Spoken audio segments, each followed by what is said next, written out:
Ազգային ակադեմիայի հիմնարար գիտական գրադարանում Վիեննայի Մխիթարյան միաբանությունից հյուրընկալել են հայր Նարեկ Տատուրյանին։ Քննարկում եւ ամփոփում են մի խոշորածավալ նախագծի առաջին փուլի արդյունքները, որն իրականացվել է Մխիթարյան միաբանության Գյուլբենկյան հիմնադրամի եւ հիմնարար գիտական գրադարանի գործակցությամբ։ Ծրագիրը մեկնարկել է 2021-ից եւ այսօր արդեն գոհունակությամբ արձանագրում են։ Թվայնացվել եւ արցանցուբաց ձևաչափերով մատչելի է Վիեննայի Մխիթարյան միաբանության մամուլի բացառիկ հավաքածուի պատկառելի մասը 195 անուն թերթ 500,000 էջ։ Թվայնացումը սկսել են աստարարից։ Հայ թերթերու հավաքածուն աշխարհի ամենաջող հավաքածուն է։ Ես պիտի նախընտրեմ, որ սկսենք առաջին թերթից մինչև ցեղասպանությունը եւ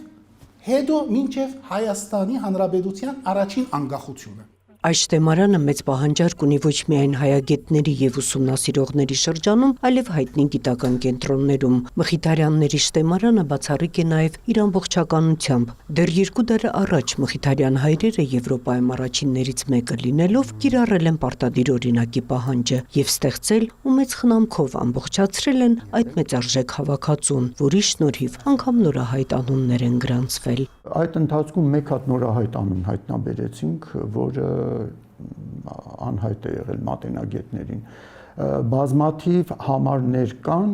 որոնք Հայաստանում բացակայում են, այսինքն հայ մամուլ շտեմարանում իրենք չկային, որովհետև Մխիթարյան միաբանության Վիեննայի մամուլի հավաքածուն եզակի է իր հարստության եւ ողջամնացության առումով։ Այդ տեսակետից իհարկե սա գտածո է մեր համար։ Ծրագրի երկրորդ փուլում կթվայնացվի եւս 500,000 էջ։ Այժմ արդեն շեշտադրումը կդրվի Մխիթարյանների գրադարանի հայատար թուրքերեն մամուլի հավաքածուի վրա, որը եզակի արժեք ունի ու նաեւ լավ է պահպանված։ Նախաձեռնողների գնահատմամբ աշխատանքի ընթացքում անհամեմատ ավելի ընդլայնվել է շահագրգիռ կողմերի շրջանակը, ներառելով նաեւ ազգային հոգեվոր հայագիտական ու մշակութային այլ հզոր կենտրոններ։ Նախագիծը ինչ որ ձևի